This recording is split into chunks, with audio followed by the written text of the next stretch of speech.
अस्सलामुअलैकुम फ्रेंड्स, आप देख रहे हैं how to technical YouTube channel. आज हमारा HTML सीरीज़ का पार्ट 2 है। आज की इस वीडियो के अंदर हम HTML एलिमेंट्स के बारे में बात करेंगे। आज की इस वीडियो के जो मेन पॉइंट हैं, सबसे पहले हम उनको देखते हैं। नंबर 1 पे है HTML elements, number 2 nested HTML elements, number 3 and tags, number 4 empty HTML elements, number 5 use lower case tags. सबसे पहले हम शुरू करते हैं HTML एलिमेंट्स। HTML एलिमेंट्स को हम कैसे डिक्लेयर करते हैं? कोई भी टैग जब हम लिखते हैं तो उसको लिखने का तरीका ये होता है कि उसका एक पार्ट स्टार्टिंग पार्ट होता है और दूसरा एंडिंग पार्ट होता है। स्टार्टिंग पार्ट लिखने के लिए आपने लेस देन का सिंबल लगाकर उस एलिमेंट्स का नाम लिखना है जो आप यहाँ पर लिखना चाह रहे होंगे। सबसे पहले हम यहाँ पर एक एलिमेंट ले लेते हैं डिव का एलिमेंट लिया, इसको मैंने ग्रेटर देन सिंबल के साथ क्लोज भी कर दिया। जो भी एलिमेंट्स का नाम होगा वो आपका लेस देन ब्रैकेट्स और ग्रेटर देन ब्रैकेट के इन बिटवीन आएगा। इनको हम एंगल ब्रैकेट्स भी बोलते हैं। ये हमने एलिमेंट्स को स्टार्ट कर लिया है क्योंकि हर एलिमेंट्स की एंडिंग भी होती है। किसी भी एलिमेंट्स को एंड करने के लिए हमने लेस देन का सिंबल लगाकर फॉरवर्ड स्लैश लगानी है और उस एलिमेंट का नाम लिखना है जो आपने अभी लिखा होगा।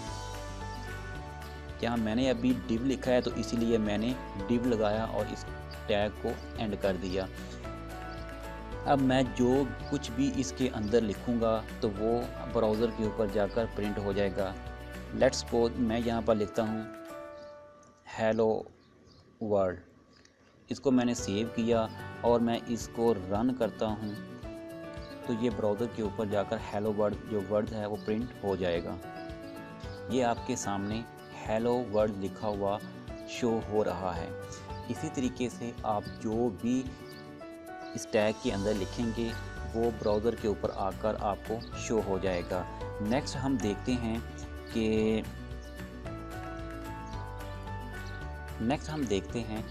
नेस्टेड एलिमेंट्स क्या होते हैं, नेस्टेड टैग्स क्या होते हैं। एक ही चीज़ अंदर होंगे। जैसे ये अभी मैंने लिखा था एक डिव का टैग। लेट्स सपोज मैं अभी दोबारा एक डिव का टैग लिखता हूँ। इसको स्टार्ट किया और इसको ओपन किया। जो भी मैंने इस एलिमेंट्स के इन बिटवीन आकर लिखूंगा वो नेस्टेड बन जाएगा। जैसे कि मैं इस एलिमेंट्स के अंदर एक और डिव का टैग लगा देता हूं तो ये नेस्टेड डिव बन जाएगा। ये चीज़ क्योंकि जब हम वेबसाइट बना रहे होते हैं तो उस वक्त हमें नेस्टेड एलिमेंट्स की बहुत ज़्यादा ज़रूरत पड़ती है। तो इसलिए ये कोई नेस्टेड चीज़ ऐसी अलग नहीं है। नेस्टेड वर्ड आप लोगों के लिए एक न्यू ज़रूर होगा, लेकिन चीज़ वो वही है, वही एलिमेंट्स हैं, वही टैग्स हैं जिनको हम यूज़ करेंगे।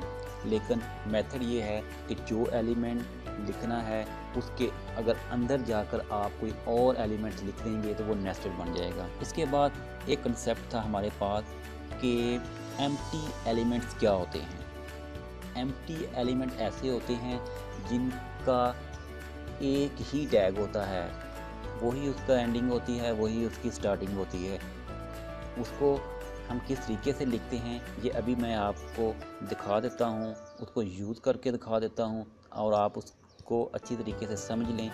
सबसे पहले अभी हम देखते हैं कि एम्प्टी एलिमेंट्स क्या होते हैं।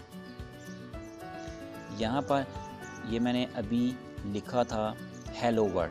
हेलो वर्ड को आप 10 टाइम प्रिंट कराना चाह रहे हैं तो मैं इसको कॉपी करता हूँ, इसको मैं प्रिंट करता हूँ। ये मैंने कुछ टाइम इसको कॉपी पेस्ट कर लिया है। तो अभी हम इसको ब्राउज़र में चेक करते हैं कि ये ब्राउज़र के अंदर किस तरीके से शो हो रहा है।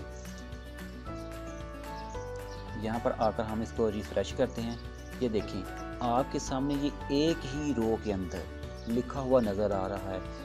तो ब्रेक का एलिमेंट एक ऐसा एलिमेंट है, जब हम उसको यूज़ करेंगे तो उसका मकसद ये होता है कि आपको न्यू लाइन पर ले जाना।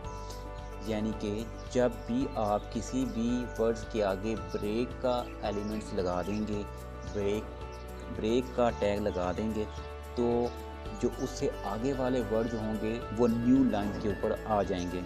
तो अभी हम इसको लगाकर चेक कर लेते हैं। यहाँ पर मैंने लिखा BR और ये एम्प्टी एलिमेंट है। इसी को मैंने कॉपी किया और हर हेलो वर्ड के बाद मैंने इसको पेस्ट कर दिया। तो आप देखेंगे कि हर जो हेलो वर्ड है वो एक न्यू लाइन के ऊपर आपको नज़र आएगा। ब्राउज़र में आते हैं, दोबारा पेज को रिफ़्रेश करते हैं, तो ये देखिए आपके सामने हेलो वर्ड न्यू लाइंस पर आ चुका है। हर हेलो वर्ड एक न्यू लाइन पर है। तो ये एक बेस्ट एग्जांपल थी एम्प्टी एलिमेंट्स की। इसके अलावा एक और एम्प्टी एलिमेंट की एग्जांपल मैं आपको दे देता हूँ, वो है HR। होगा ये कि जैसे ही मैं HR को यूज़ करूँगा तो इन सब हेलो वर्ड्स के एंड पर एक लाइन लग जाएगी, यानी कि डिवाइड कर देगा, एक किस्म का सेक्शन बन जाएगा। देखें मैंने लिखा HR, इसको सेव किया, ब्राउज़र में आकर मैंने इसको रिफ़्रेश कर दिया, तो ये आपके सामने एक लाइन नज़र आ रही है जिसने इस पेज को दो सेक्शन के अंदर डिवाइड कर दिया। एक सेक्शन वो जिसके ऊपर हमने हेलो वर्ड प्रिंट करवाए हैं और दूसरा सेक्शन इसके नीचे है जो अभी एम्प्टी है। नेक्स्ट पॉइंट है हमारे पास कि अगर किसी एलिमेंट को हम अपर केस या लोअर केस में लिखते हैं तो उसका कोई इफेक्ट पड़ता है या कि नहीं। बिल्कुल नहीं, ये केस सेंसिटिव लैंग्वेज नहीं है। इसमें आप चाहे कैपिटल वर्ड्स में एलिमेंट्स को लिख लें या फिर स्मॉल में, लेकिन ट्रेडिशन यही है कि आप स्मॉल लेटर्स के अंदर ही कोड करें। अभी हम इसको भी यूज़ कर चेक कर लेते हैं, आया कि स्मॉल लेटर्स और कैपिटल लेटर्स के अंदर लिखने से कोड के ऊपर कोई इफेक्ट पड़ता है या नहीं।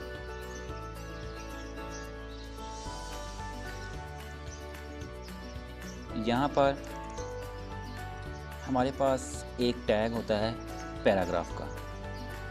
पैराग्राफ मीन पैराग्राफ, जैसे आपको अक्सर डॉक्यूमेंट्स के ऊपर मुख्तलिफ सेक्शन बने हुए नज़र आते हैं, तो वो आपके पैराग्राफ्स होते हैं। तो HTML के अंदर पैराग्राफ लिखने का जो टैग है उसको हम P से लिखते हैं।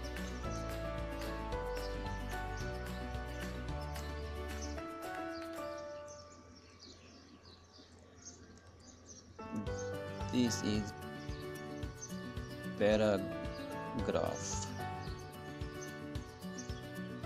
इसको मैंने कॉपी किया और इसको मैंने 2-3 दफ़ा पेस्ट कर दिया। ये मैंने पैराग्राफ का जो टैग है वो मैंने स्मॉल लेटर्स के अंदर लिखा है। अब मैं इसी सारे को एक दफ़ा फिर कॉपी करता हूँ और इसको पेस्ट करता हूँ, लेकिन जो टैग है इसको मैं कैपिटल वर्ड में लिख देता हूँ। तो हमने ये देखना है कि आया कि कैपिटल वर्ड में लिखने से कोड के ऊपर कोई इफेक्ट पड़ता है या नहीं। अभी हम इसको ब्राउज़र में जाकर चेक कर लेते हैं कि कोड में कोई डिफरेंस है या फिर एज इट आ रहा है जैसे हमने लिखा है।